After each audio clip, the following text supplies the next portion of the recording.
Hello, everybody. I had, in the end, a really good night last night at the Bell in Bath, deviating a little bit from the norm by doing a poetry reading instead of my usual sort of stand-up comedy routine. The evening didn't get off to such a good start because I did comedy, another pub in Bath, at a certain dickhead's open mic night, and and it was a dreadful performance and horrible crowd. So I thought I'd talk a bit about my poetry, which actually, this is something I've been doing for years anyway, just writing poems in my spare time, and with varying degrees of success, I think. I've just gotten onto the Reddit original content poetry subreddit, because I don't really Reddit at all or use Reddit, but now I'm really liking Reddit. Actually, it's kind of good because I think I'm getting the hang of Reddit. And the most recent poem I've written, "The Sky That Hides My Dream," that's actually the most popular poem now on that subreddit. It's got 25 upvotes, and everyone's been really nice about it. And a few people have been critical of it as well. Offering helpful criticism, which is sort of the point of the subreddit, and that's all really good, you know. And one share, 5,000 views, and yeah, people really seem to be enjoying it, which is absolutely fantastic, I think, and really lovely to have that sort of reaction to it. So I think I'll start off by reading that poem like I did last night. I started with this one first. So this is called "The Sky That Hides My Dream." You can look at the sky and think you'll be playing games beneath it till you die. But the sky does not see you, and the sky does not care. It seeks only to conceal you until you're no longer there. I met my sky one time, and he was bright and bold. For him I'll try to find a rhyme until I'm growing old. We're all perplexed in this, and the sky hides our dreams. The river is quite as quiet as its inconsistent themes. And a lot of people have been sort of asking like what the meaning of that is. Like, is it a literal sky? Is it a literal river, for that matter? I'm not going to give anything away, so yeah. It's up to you to decide, I think. Nice little poem, I feel. And this next poem, this is called "My Mind Is a Bully." It's what I consider probably my best poem, I think. I think it's, probably about my best poem, I think. So here we go. My mind is, and it's a sort of mental health ballad, if you like. My mind is a bully. My mind is bigger than me, and my mind is a bully. It will show me good things that could happen to me, then snatch them away hurriedly. My mind is my abuser, and my mind is my abuse. I hope that out of the senselessness I can try to find some use. In the chaos drum that never ceases, and the pain it never releases, I'll say the world was spun on that drum, and that I'm off among my muses. The big man lurks there always, putting me down and chiding me at my every fault. My mind carries out his unending bitter assault. I meant to do no wrong, yet I cannot breathe in here, and so break out in song. I sing off into the walls and the window panes, I strain my mind to remove the slightest stains. I was taught to push and to shove, and to bully other people into love. My mind unkind has made me afraid, and my mind unkind would leave me for dead. Some day I might swing hanging from a tree and go out seeing some sunny canopy. I'd like the last thing I see in life to be beautiful, but my mind and I are a single fool. My mind hostile, always wanting more.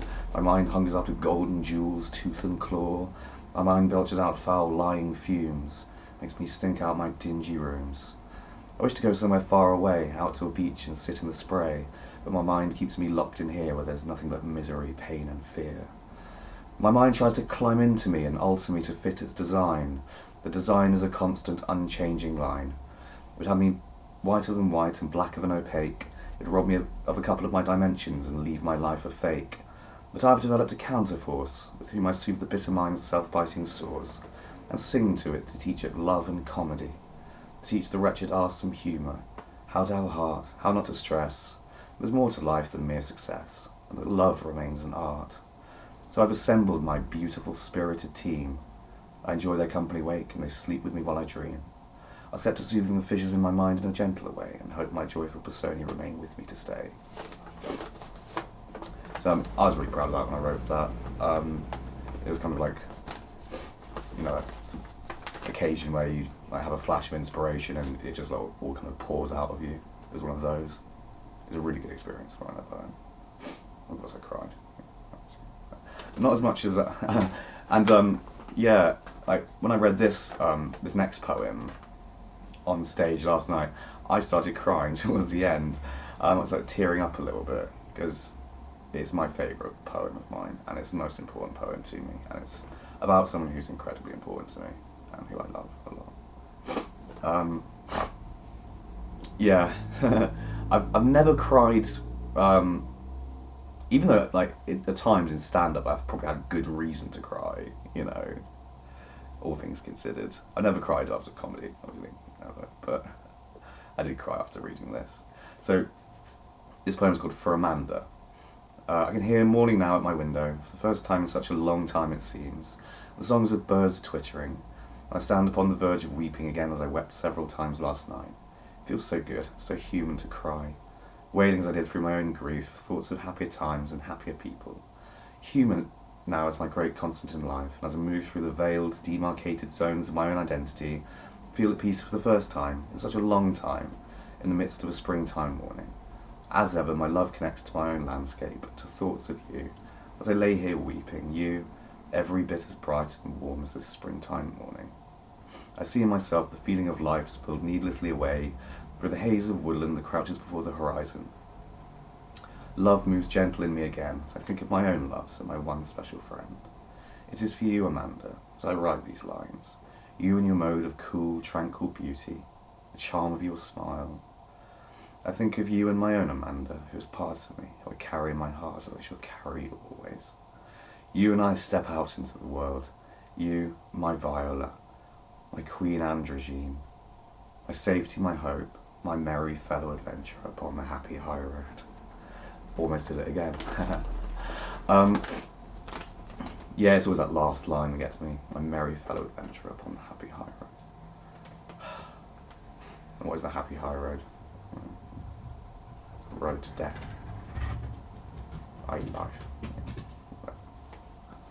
I guess. And it's like, that life can be an adventure. I think for a lot of people for me it's an adventure, certainly, and I think for her it's an adventure as well. Sort of poor lost girl that she was, I think. But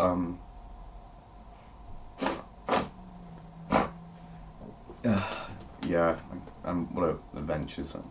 All smooth sailing? No, not so. Fraught with peril, of course. And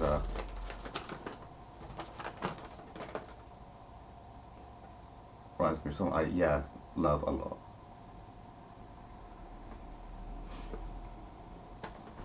I just hope she's okay in the world, that's all. And that she's happy and safe and enjoying life. That'd be nice, I think, if that were the case. So I get to enjoy my life a lot at times, at other times not so much. Other times I have to write poetry and cry, and that's how it is. So, maybe I'd like to talk about poetry sort of a little bit on this. I've got some poetry around me now, actually. I read some James Fenton, because this gentleman, James Fenton, is a genius. Astounding genius, I think. Former Oxford professor of poetry, friend of Christopher Hitchens, actually. Which is actually how I became aware of James Fenton, because he gave Christopher Hitchens' eulogy. He read his poem The Skip, which I don't know, maybe was like Christopher Hitchens' favourite poem of his or something, which I might read actually. I might as well. I'll read The Skip if I can find it. It's in here somewhere. Towards the back or the front? Come on. No, it's towards the front. Where is it?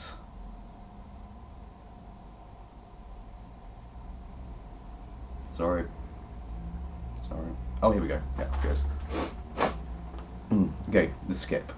I took my life and threw it on the skip, reckoning the next door neighbours wouldn't mind if my life hitched to lift to the council tip with their dry rotten rubble. What you find with skips is the whole community joins in. Old mattresses appear, doors kind of drift along with all that won't fit in the bin and what the bin men can't be fished to shift. I threw away my life, and there it lay and grew quite sodden. What a dreadful shame, clucked some old bag and sucked her teeth. The way the young these days, no values. Me, I blame, but I blame no one. Quality control had loused it up, and that was that. Enough said. I couldn't stick at home. I took a stroll and passed the skip and left my life for dead. Without my life, the beer was just as foul, the landlord still as filthy as his wife. The chicken in the basket was an owl, and no one said, Jim lad, where's thee life? Well, I got back that night the worse for wear, but still just capable of single vision. Looked in the skip. My life, it wasn't there. Some bug had nicked it, without my permission. Okay, so I got angry and began to shout and woke the street. Okay. And I'll circle down the neighbour's van, and I disgraced myself on the parquet. And then, you know how if you've had a few, you'll wake at dawn all healthy like sea breezes, raring to go and thinking, clever you've got away with it. And then, oh Jesus, it hits you. Well, that morning, just at 6, I woke, got up and looked down at the skip. There lay my life, still sodden on the bricks. There lay my poor old life arse over tip. Or was it mine? Still dressed, I went downstairs and took a long, cool look. The truth was dawning. Someone had just exchanged my life for theirs. Poor fool, I thought. I should have left a warning. Some bastard saw my life and thought it nicer than what he had. Yet what he'd had seemed fine. He never caught his fingers in the slice of the way I'd managed in that life of mine. His life lay glistening in the rain, neglected, yet still a decent and authentic life. Some people I can think of, I reflected, would take that thing as soon as you'd say knife. It seemed a shame to miss a chance like that. I brought the life in, tried it by the stove. It looked so fetching, stretched out on the mat. I tried it on, it fitted, like a glove. And now, when some local bat drops off the twig and new folk take the house, and pull up floors and knock down walls and hire some kind of big container, say a skip, for their old doors, I'll watch it like a hawk, and every day I'll make at least, half a dozen trips. I furnished an existence in that way. You'd not believe the things you'd find on skips. I love that. I think that's brilliant. It's so funny. Like, it's a very funny idea, is it not? Like, a guy's furnishing existence by nicking things out of skips. Very good. You know. I have here, I might as well read my favourite poem, actually, while I'm at it, because this is, I think, an astounding masterpiece by Walt Whitman. If I can find it. Oh, please don't make me not find this silly Walt Whitman book that I appropriated from a friend. Where is it? Where is it? Come on. Bloody hell. Eidolons, here we go. Yes. Okay, this is Eidolons by Walt Whitman. I met a seer, passing the hues and objects of the world, the fields of art and learning, pleasure, sense, to glean Eidolons. Put in thy chance, said he, no more the puzzling hour, nor day, nor segments parts put in. But first before the rest is light for all, an entrance song of all, that of Eidolons. Ever the dim beginning, ever the growth, the rounding of the circle, ever the summit and the merge at last, to surely start again. Eidolons, Eidolons. Ever the mutable, ever materials changing, crumbling, recohering, ever the ateliers, the factories divine, issuing Eidolons. Lo I or you or woman, man or state, known or unknown, we seeming solid wealth, strength, beauty build, but really build Eidolons.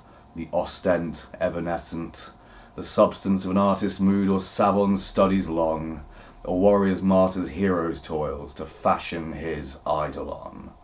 Of every human life, the units gathered, posted, not a thought, emotion, deed left out, the whole, large or small, summed, added up in its Eidolon. The old urge, based on the ancient pinnacles, lo, newer higher pinnacles, from science and the modern still impelled. The old urge, Eidolons. The present, now and here, America's busy, teeming, intricate whirl of aggregate and segregate, only thence releasing today's Eidolons. These were the past vanished lands of all the reigns of kings across the sea, old conquerors, old campaigns, old sailors' voyages, joining Eidolons. Densities, growth, facades, strata of mountains, soils, rocks, giant trees, far born, far dying, living long to leave, Eidolons everlasting. Exalt, rapt, ecstatic, the visible but their womb of birth, of orbic tendencies to shape and shape and shape, the mighty earth Eidolon. All space, all time, the stars, the terrible perturbations of the suns, swelling, collapsing, ending, serving their longer, shorter use, filled with Eidolons only. The noiseless myriads, the infinite oceans where the river's empty, the separate countless free identities like eyesight, the true realities, Eidolons. Nor this the world, nor these the universes, they the universes, purport an end, ever the permanent life of life, Eidolons, Eidolons. Beyond thy lectures, learned professor, beyond thy telescope or spectroscope, observer keen, beyond all mathematics, beyond the doctor's surgery, anatomy, beyond the chemist with his chemistry, the entities of entities, Eidolons.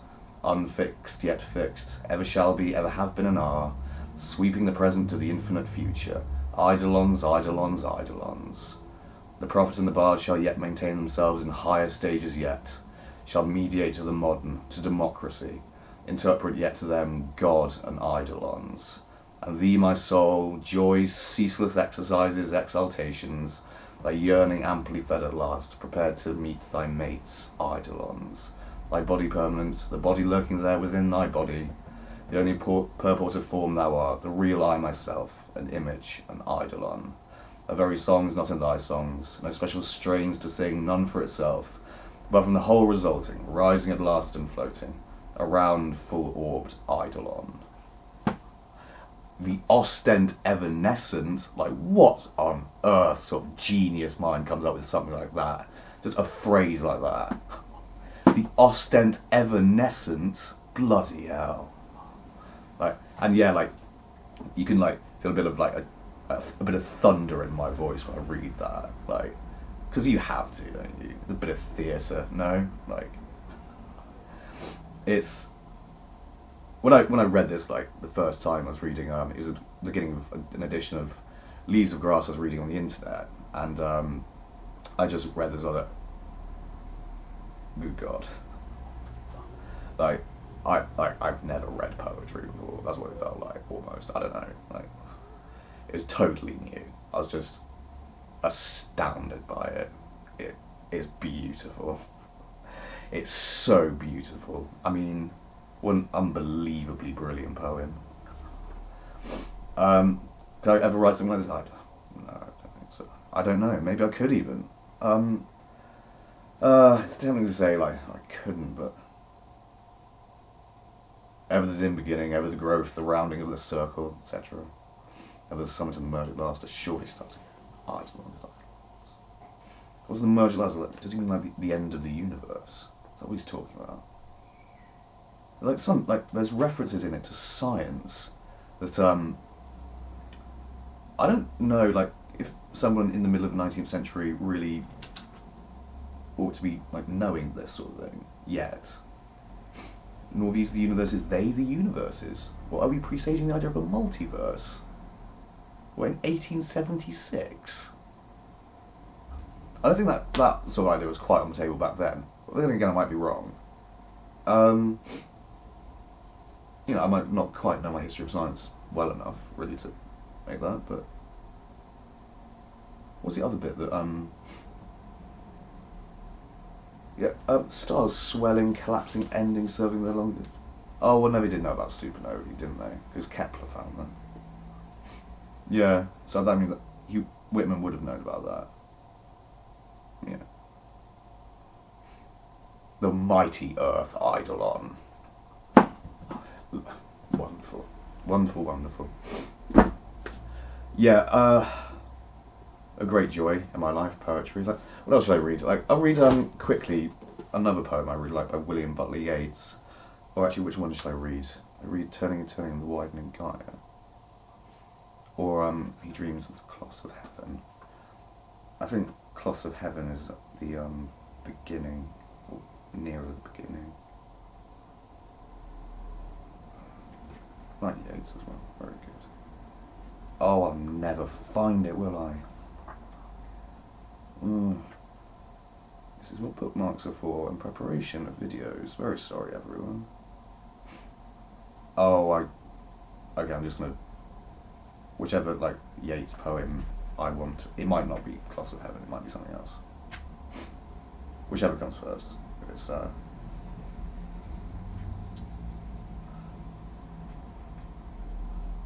Oh, pages are too thin. I don't know where it is in this book, sorry. Well, I didn't know at one point, I thought it was at the beginning.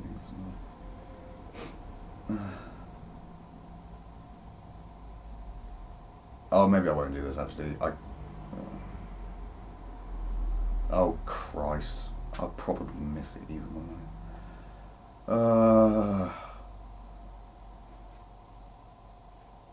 I mean, I just came across The Stolen Child. I could have read that. I like that poem. I mean, I want to read a famous Yeats poem because, you know, there's no point in reading. Oh, come on. Let me find it. I've probably gone past it when I'm bloody hell. Oh, never mind. Never mind, no. Okay. Poetry, art, beauty. All brilliant stuff. Lovely. Makes life worth living, doesn't it? Like, doing things like that and, like, getting to read poems and getting to write poems. Lovely, I mean, great thing, you know.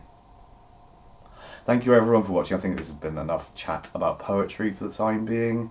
If I do any more poems, I will do a reading of them, I think, and I will upload them to the internet. And thank you for watching everyone. Bye bye, love you lots.